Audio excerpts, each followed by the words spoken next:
Shalom, damai di hati. Puji Tuhan, berjumpa lagi dengan saya Pendeta Tirsa Tairas sebagai Ketua Badan Pekerja Majelis Jemaat Gemim El Roi Malalayang, wilayah Manado Malalayang. Saat ini akan membagikan kebenaran firman Tuhan dalam kitab Kisah Para Rasul pasalnya yang kelima, ayatnya yang pertama hingga ayatnya yang ke-11 dalam tema Jangan Berdusta. Saya berharap dan berdoa dimanapun Bapak Ibu Saudara-saudara berada, kiranya tetap mengalami kasih dan kebaikan Tuhan, sehingga ada dalam keadaan sehat, kuat, tetap semangat, bersuka cita, dan senantiasa bersyukur kepada Tuhan. Sebelum kita membaca dan merenungkan firman Tuhan, mari berdoa. Terpujilah Engkau, ya Tuhan Allah, Bapa yang kami sembah di dalam Yesus Kristus Juru Selamat kehidupan kami. Kami senantiasa mengungkapkan rasa syukur kepadamu, karena kasih dan kebaikan Tuhan begitu sempurna kami rasakan. Kami akan belajar lagi firman Tuhan saat ini. Kiranya kami semua diberkati oleh Tuhan. Semua yang mendengarkan kebenaran firman Tuhan ini akan mendapatkan kekuatan spiritual, supaya kami boleh menjalani hari-hari hidup kami dengan tenang, dengan penuh kedamaian dan penuh sukacita, bahkan ungkapan syukur kepada Tuhan. Maka diberkatilah semua yang mendengarkan firman, dan hamba-Mu yang akan memberitakan, dipakai oleh Tuhan. Perkataan-perkataan-Mu Engkau taruh di mulut hamba-Mu untuk diperkatakan kepada banyak orang. Dalam nama Yesus kami berdoa. Amin. Mari bersama-sama kita membaca dalam kitab Kisah Para Rasul, pasalnya yang kelima, ayatnya yang pertama hingga ayatnya yang ke-11, dalam perikop Ananias dan Safira. Ada seorang lain yang bernama Ananias. Ia beserta istrinya Safira menjual sebidang tanah. Dengan setahu istrinya, ia menahan sebagian dari hasil penjualan itu, dan sebagian lain dibawa dan diletakkannya di depan kaki rasul-rasul. Tetapi Petrus berkata, "Ananias, mengapa hatimu dikuasai iblis sehingga engkau mendustai Roh Kudus dan menahan sebagian dari hasil penjualan tanah itu? Selama tanah itu tidak dijual, bukankah itu tetap kepunyaanmu? Dan setelah dijual, bukankah hasilnya itu tetap dalam kuasamu? Mengapa engkau merencanakan perbuatan itu dalam hatimu? Engkau bukan mendustai manusia, tetapi mendustai Allah." Ketika mendengar perkataan itu, rebalah Ananias dan putuslah nyawanya. Maka sangatlah ketakutan semua orang yang mendengar hal itu. Lalu datanglah beberapa orang muda, mereka mengapani mayat itu, mengusungnya keluar dan pergi menguburnya. Kira-kira 3 jam kemudian masuklah istri Ananias, tetapi ia tidak tahu apa yang telah terjadi. Kata Petrus kepadanya, "Katakanlah kepadaku, dengan harga sekiankah tanah itu kamu jual?"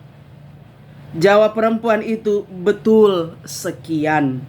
Kata Petrus, "Mengapa kamu berdua bersepakat untuk mencobai roh Tuhan? Lihatlah, orang-orang yang baru mengubur suamimu berdiri di depan pintu, dan mereka akan mengusung engkau juga keluar." Lalu rebalah perempuan itu seketika itu juga di depan kaki Petrus, dan putuslah nyawanya. Ketika orang-orang muda itu masuk, mereka mendapati dia sudah mati. Lalu mereka mengusungnya keluar dan menguburnya di samping suaminya. Maka sangat ketakutanlah seluruh jemaat dan semua orang yang mendengar hal itu. Demikianlah pembacaan firman Tuhan.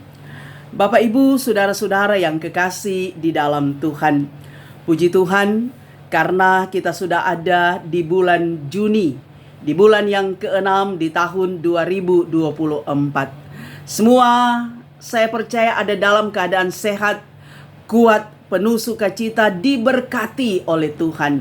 Dan kita mau katakan Allah yang kita sembah, Allah di dalam Yesus Kristus, dalam penghentaran Roh Kudus, adalah Allah yang luar biasa, Allah yang perkasa, Allah yang ajaib, Allah yang dahsyat, yang senantiasa menyatakan kasih dan kebaikannya, sehingga kita dapat menikmati hari-hari hidup yang adalah anugerah Tuhan. Kita bisa beraktivitas, kita bisa bekerja, panca indera kita semua masih bisa berfungsi. Bahkan kita masih lagi diberi kesempatan untuk mendengarkan kebenaran firman Tuhan. Itu semua adalah karena kasih dan kemurahan Tuhan.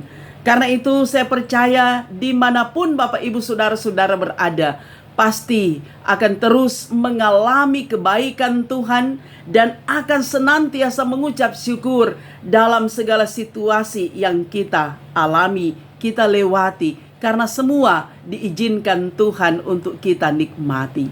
Nah, Bapak Ibu Saudara-saudara yang kekasih, di minggu yang kedua di bulan Juni, kita diajak belajar dari kisah tentang Ananias dan Safira. Nah, saya kira banyak Bapak Ibu Saudara yang sudah banyak kali mendengarkan tentang narasi atau cerita ini. Bahkan dari anak-anak sekolah minggu pun kita diajarkan dengan cerita tentang Ananias dan Safira, walaupun konotasinya adalah negatif. Nah, saudara, pasal 5 ini ayat 1 sampai 11 yang menjadi perenungan kita tidak bisa dipisahkan dengan perikop sebelumnya, terutama pasal 4 yang menceritakan tentang cara hidup jemaat. Bahwa jemaat mula-mula dikatakan mereka hidup sehati dan sejiwa. Mereka hidup dalam kasih. Bahkan mereka hidup dalam kebersamaan, saling menopang, saling menguatkan, saling menolong, saling membantu satu dengan yang lain. Bahkan apa yang mereka miliki, entahkah itu tanah, entahkah itu rumah, harta mereka jual dan itu menjadi milik bersama.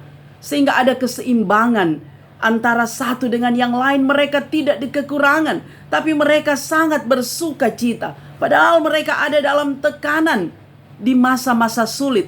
Tapi karena mereka hidup dalam kesatuan, dalam kebersamaan, mereka eksis menjalani akan peran mereka sebagai orang Kristen mula-mula yang tetap setia, ada dalam kuasa Tuhan. Sehingga mereka bisa memberitakan Injil melalui kesaksian kehidupan mereka yang sangat luar biasa.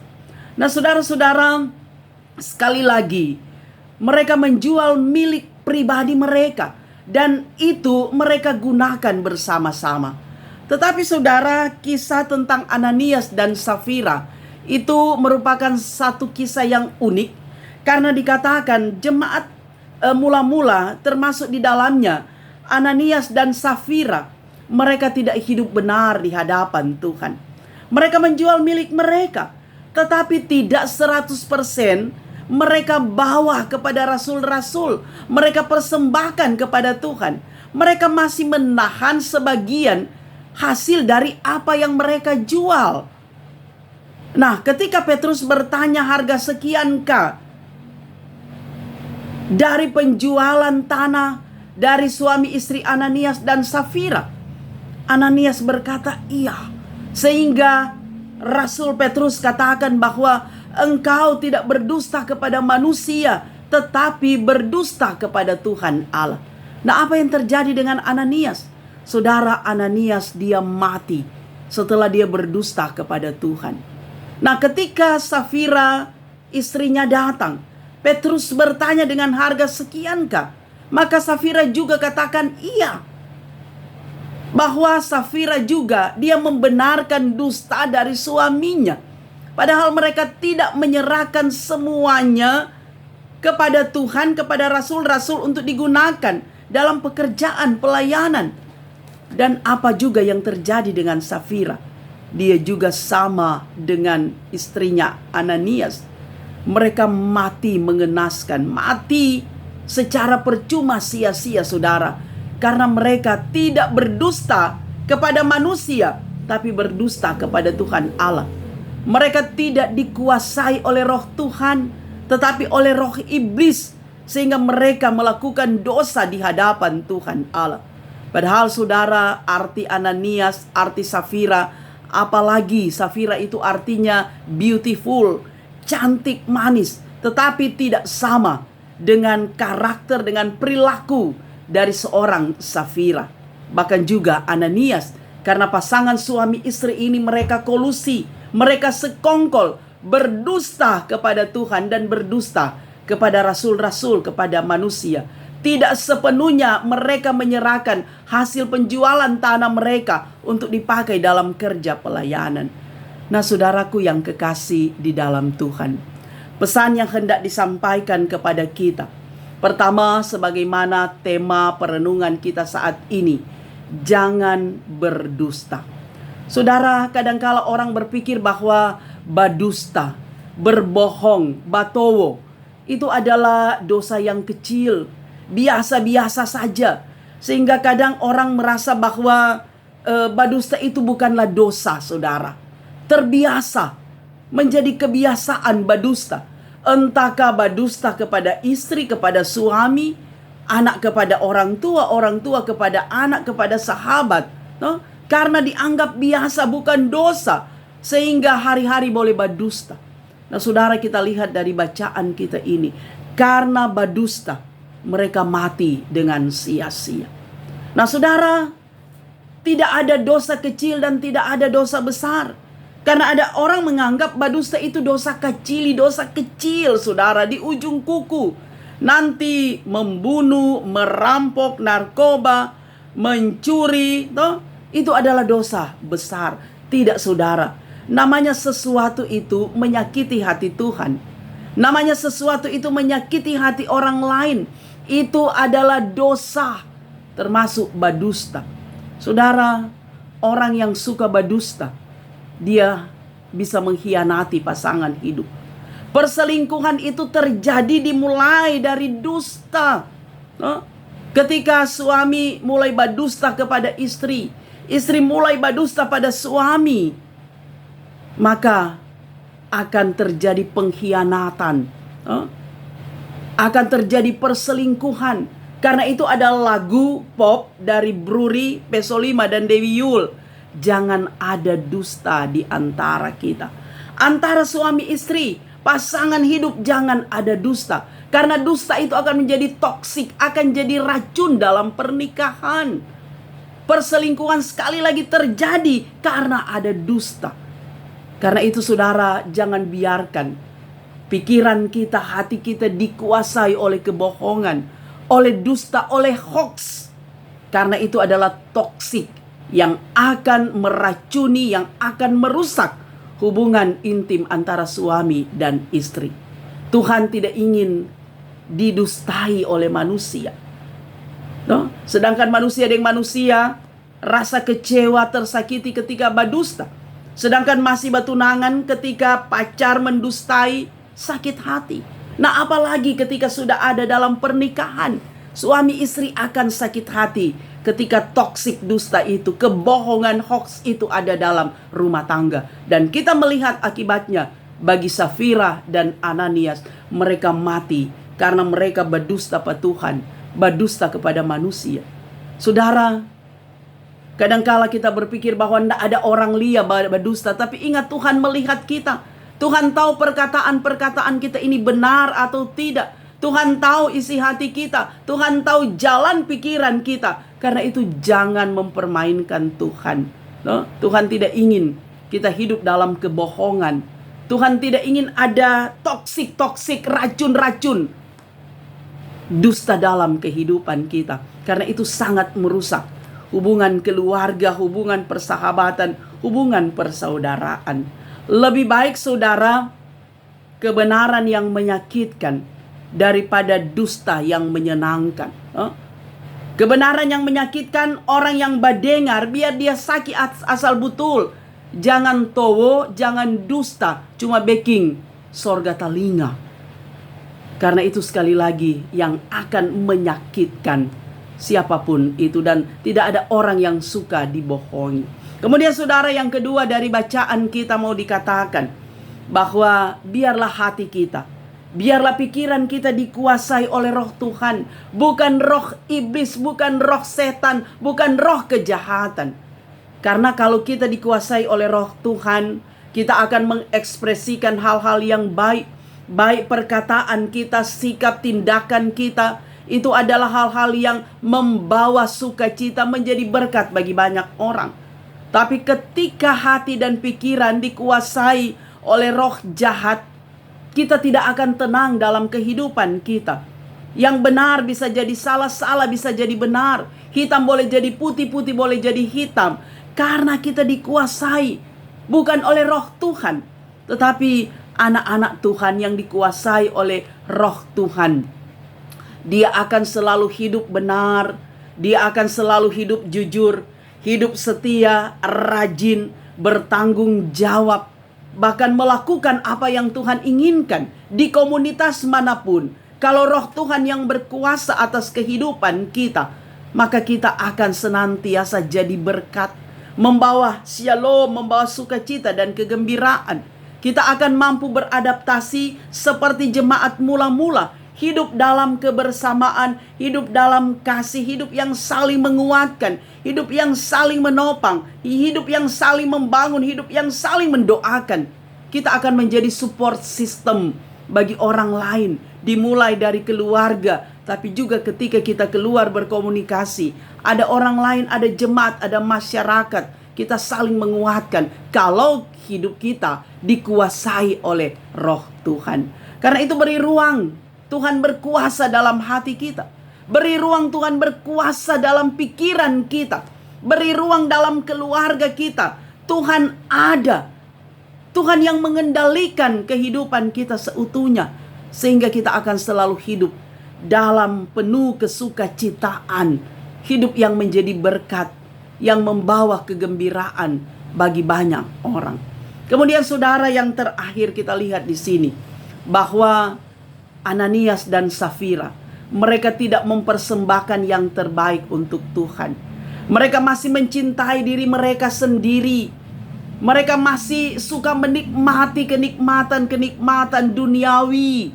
Walaupun tidak disebutkan dalam bacaan kita. Untuk apa Safira dan Ananias menahan hasil penjualan mereka setengah, tidak diberikan seutuhnya kepada Tuhan?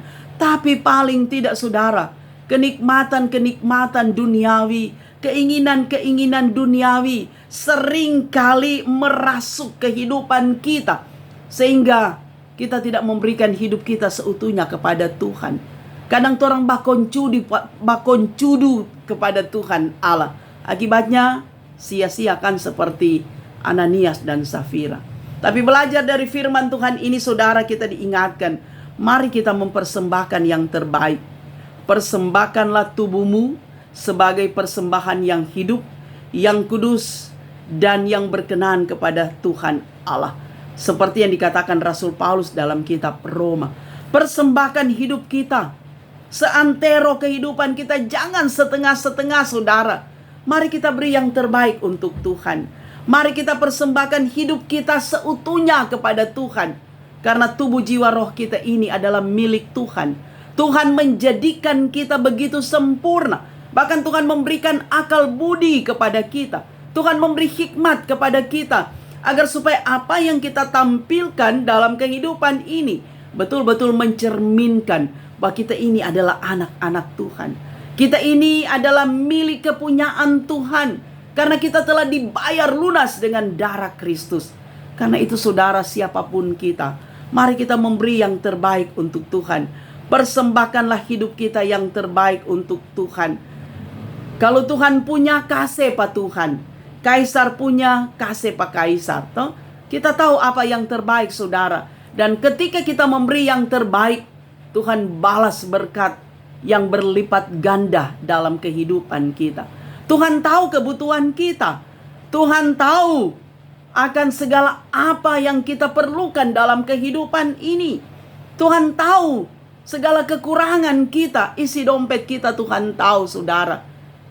Persoalan ekonomi, pergumulan apapun Tuhan tahu. Tapi ketika kita menyerahkan semuanya kepada Tuhan, kita selalu minta ada campur tangan, Ada penyertaan Tuhan dalam kehidupan kita. Tuhan selalu memberikan yang terbaik.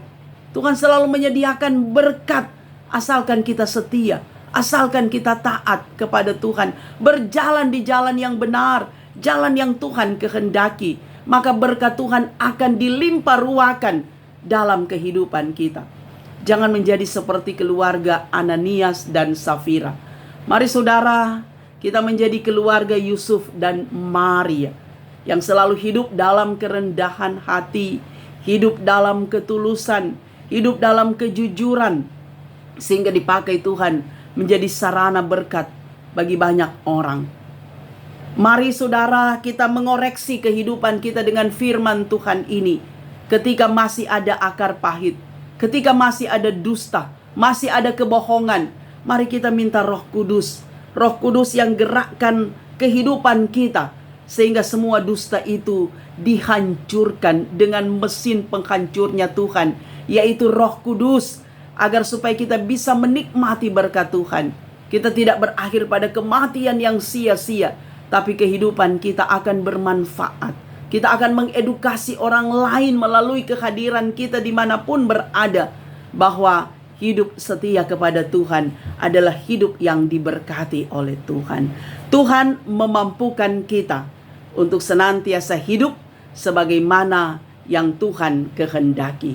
Tuhan memberkati, mari kita berdoa. Terima kasih Tuhan untuk firman-Mu yang boleh kami renungkan saat ini. Memberkati kiranya Bapak Ibu Saudara-saudara yang menyaksikan video ini dimanapun mereka berada.